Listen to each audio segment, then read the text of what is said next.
fifth installment of the Throne and Glass series, we see our protagonists discover the location and identity of Erewhon, a Dark King. The novel follows Aelin Galathynius and Rowan Whitethorn along with Lysandra the Shapeshifter and Aedion the Wolf of the North. They continue their adventure and try to gather an army of thieves and liars to fight against the rising tide of dark beasts that continues to grow in the pits of Morath.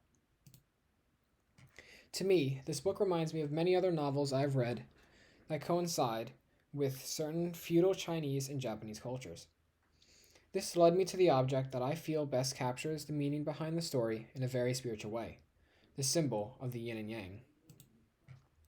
The ancient symbol of yin and yang captures the essence of Empire Storms because of many reasons.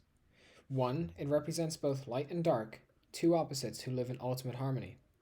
This reminds me of the two main characters, Aelin and Rowan. While individually they are two entirely different people, both in magical powers and personalities.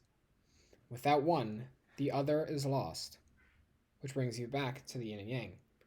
The symbol has been around for centuries and has always meant the same thing, but could be told in different ways. Either light and dark, or good and evil. But you will always find one with the other and never apart, like Rowan and Aelin. Finally, the idea of good and evil in a constant dance for dominance is true for the novel. For 2,000 years, the mortals of Aurelia and the Valg of the Dark Realm have fought against each other in an endless war. It was only when Elena, Queen of Adarlan, trapped Erewhon to be sealed and dealt with by the later generation, Aelin's generation.